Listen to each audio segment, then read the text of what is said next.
Tony अपनी पढ़ाई पूरी करने के बाद नौकरी करने नहीं गई, जिससे उसकी माँ ने उसे घर से निकाल दिया। फिर आगे क्या हुआ ये जानने के लिए पूरी कहानी देखिए। बुलबुल की बेटी टोनी कई दिनों बाद दूसरे जंगल से अपनी पढ़ाई पूरी करने के बाद घर वापस आई थी। मेरी प्यारी बेटी, अब तुम्हारी पढ़ाई पूरी हो गई है। मैं चाहती हूँ तुम नौकरी करके मेरा और अपने पिता का नाम रोशन करो। माँ, मैं नौकरी करना नहीं चाहती। मुझे यहाँ पर कोई अच्छी नौकरी नहीं मिलेगी। उसके लिए मुझे यहाँ से दूर रामनगर के जंगल में जाना पड़ेगा। हाँ, मुझे पता है। वहाँ किसी अच्छे कंपनी में नौकरी करना और कुछ दिन बाद तुम्हारी शादी भी वहीं किसी बड़े घर में करा दूंगी। लेकिन माँ, अब मैं अपना घर, अपना जंगल छोड़कर कहीं नहीं जाना चाहती। मैं यहाँ पर कोई छोटा मोटा खुद का बिजनेस कर लूँगी। तुम इतना पढ़ने के बाद यहाँ कौन सा काम करोगी? यहाँ रहोगी तो भूखे मर जाओगी। तुम्हें अपने भविष्य को लेकर कोई चिंता ही नहीं है। चूड़ियाँ पहन लो और घर में बैठो। माँ, आपने मुझे बता दिया कि मुझे क्या करना है। अब मैं चूड़ी की दुकान खोलूँगी।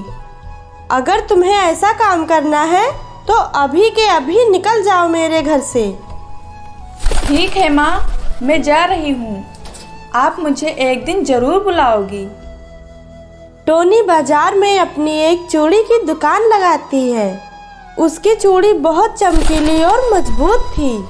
ये देखते ही उसकी सारी चूड़ियाँ पल में ही बिक जाती थी। आसपास के दुकानदार जिनकी ज़्यादा बिक्री नहीं होती थी, वे लोग टोनी के पास गए। टोनी चिड़िया, मैं सब्जी का दुकान चलाता हूँ, लेकिन मेरी इतनी बिक्री नहीं होती। तुम्हें देखकर सोचा क्यों ना मैं भी चूड़ी की दुकान खोल लूँ। क्या तुम हम सबको बेचने के लिए चूड़ियाँ दोगी? ये तो मेरे लिए अच्छी बात है।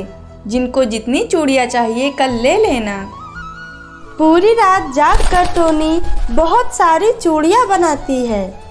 टोनी से चूड़ियाँ लेकर सभी पंछी चूड़ियाँ बेचने लगे और टोनी का छोटा सा दुकान एक फैक्ट्री में बदल गया, जिसमें बहुत सारी चिड़ियाँ काम करने लगी। टोनी सभी को काम समझाकर एक कुर्सी पर बैठी रहती। ये सब सुनकर टोनी के माता पिता टोनी के पास आए। मेरी बेटी, मुझे तुम पर गर्व है। तुमने ऐसा काम करके कई चिड़ियों को नौकरी देकर उनकी मदद की है। माँ, सबको लगता है कि ज़्यादा पढ़ लिख कर सिर्फ नौकरी किया जाता है। वो अपना बिजनेस करके कई लोगों को नौकरी देने के बारे में नहीं सोचते। अगर वो लोग भी बिजनेस करें तो हमारे जंगल में कोई बेरोजगार ना रहे। तुम बिल्कुल सही कह रही हो बेटी। हमें अपना सोच बदलना चाहिए।